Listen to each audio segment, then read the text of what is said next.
memang betul di tahun 2023 ini berdasarkan prediksi animo mudiknya sangat besar.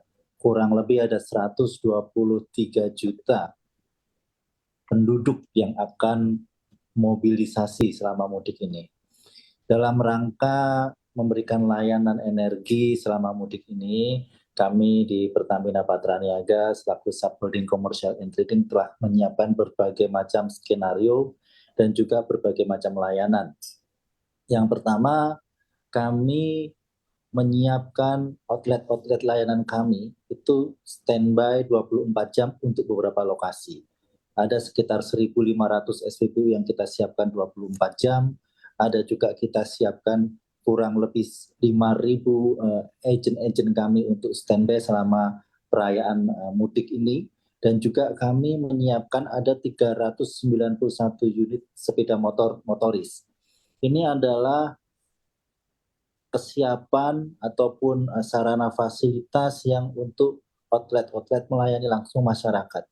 Sementara untuk menjamin kehandalan pasokan, kami juga melakukan inspeksi reliability daripada infrastruktur kami, seperti terminal BBM, seperti mobil tangki, dan juga awak mobil tangkinya. Dan selain itu kami juga memberikan atensi khusus untuk wilayah-wilayah remote area, karena di wilayah-wilayah ini saudara-saudara kita yang merayakan itu pola supply chain-nya berbeda. Di pulau-pulau terpencil, di pegunungan, jadi kami harus meningkatkan dulu buffer stoknya. Pak Ega, tapi dengan adanya berbagai insiden yang dialami oleh Pertamina Group dalam waktu sebulan terakhir, apakah ini cukup mengganggu Pak untuk mengamankan stok BBM Pertamina, khususnya untuk persiapan menjelang mudik lebaran tahun ini? Di dalam memberikan layanan, kami ini mempunyai pola reguler, alternatif, dan emergensi. Jadi pada saat pola reguler itu terganggu, kami mempunyai skema alternatif. Beberapa kejadian insiden kemarin memang sempat pada saat terjadi insiden beberapa hari kami menggunakan pola supply alternatif.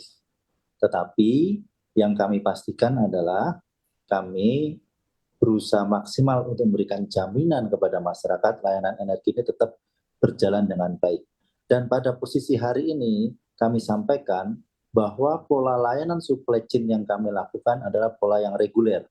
Artinya dari sisi operasional kami beroperasi secara normal.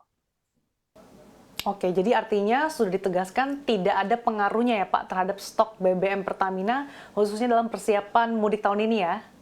Alhamdulillah sampai dengan saat ini persiapan berjalan dengan sangat baik. Dan mohon doanya agar semuanya berjalan dengan baik sesuai dengan rencana.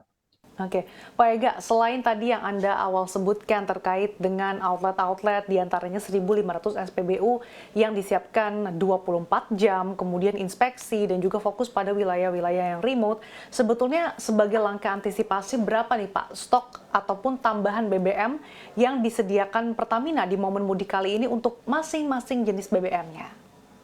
Jadi pada posisi hari ini, stok di depo kami rata-rata Pertalite itu ada di 18 sampai 20 hari.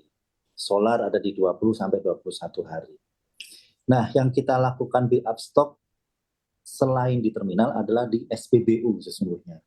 Di SPBU sejak Senin kemarin perlahan kami sudah melakukan build up stok di SPBU.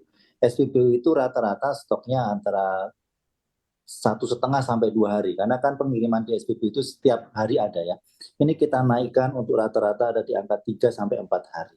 Sehingga jaminan layanan kepada ujung customer facing outlet kami ini bisa lebih handal dibanding hari-hari biasa.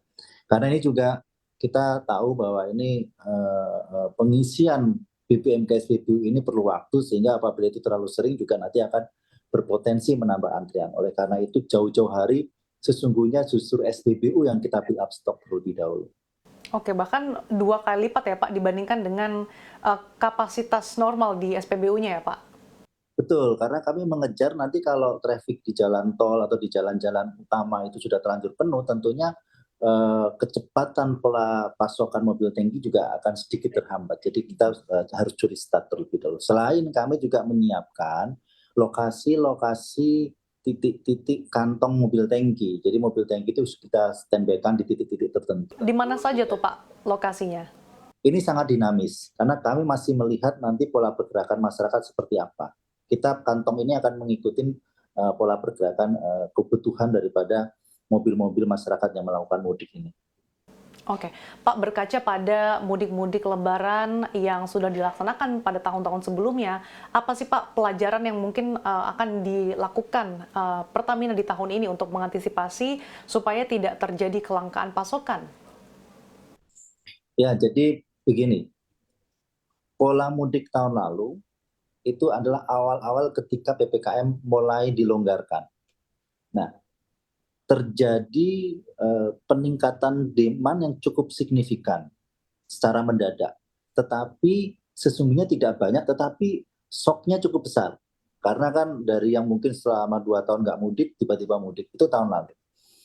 Kalau kita berkaca pada kondisi Natal, tahun 2022, Natal tahun baru, itu situasinya peningkatan demand-nya cukup signifikan, tetapi pola pergerakannya adalah masyarakat lebih sering ke wilayah-wilayah pariwisata. Nah, seperti Bali dan lain-lain itu menjadi salah satu demand yang cukup signifikan peningkatannya. Kita memprediksi kondisi Satgas ataupun Lebaran Idul Fitri tahun ini itu kombinasi dua-duanya. Jadi mobilisasi mudiknya iya, kondisi wisatanya iya. Ini harus kita antisipasi. Oleh karena itu kami juga mengidentifikasi lokasi-lokasi pariwisata sesungguhnya di dalam menjamin kepastian pasokan energi ini. Lokasi pariwisata dan juga kami mengantisipasi lokasi-lokasi yang rawan bencana. Karena kemarin ada beberapa wilayah yang memang kondisi cuacanya cukup ekstrim sehingga kami juga agak kesulitan melakukan pasokan. Nah, ini sudah kita mapping. Begitu saja. Oke, Pak, sebagai langkah antisipasi terkait dengan kelancaran distribusinya nih Pak, bagaimana dengan ketersediaan armada distribusi? Berapa personel serta armada yang disiapkan untuk mengamankan pasokan BBM? Kalau armada ini dinamis ya, kami sekarang menambah di Jakarta dan Surabaya, itu kurang lebih ada tambahan 100 armada sendiri, itu yang kita sewa secara spot charter. Selain itu yang lebih penting sesungguhnya awak mobil tangkinya, manusianya. Ya, di 2 tempat ini, di 2 kota ini kita juga sudah ada tambahan additional charter untuk awak mobil tangkinya. Seperti itu. Dan selain itu untuk di wilayah Jawa Tengah, karena di wilayah Jawa Tengah ini adalah wilayah yang terkena 2 kali arus ya, itu juga ada khususnya di sekitar Boyolali, Semarang, ada area-area yang kita pergunakan untuk tempat istirahat para awak mobil tangki, sehingga mereka juga bisa terjaga kondisinya. Oke, artinya trafiknya juga cukup tinggi di daerah situ ya Pak ya? Cukup tinggi, kalau Jawa Tengah cukup tinggi, karena dia kena arus dari timur, dari barat, dan nanti kembalinya dia kena arus dari timur.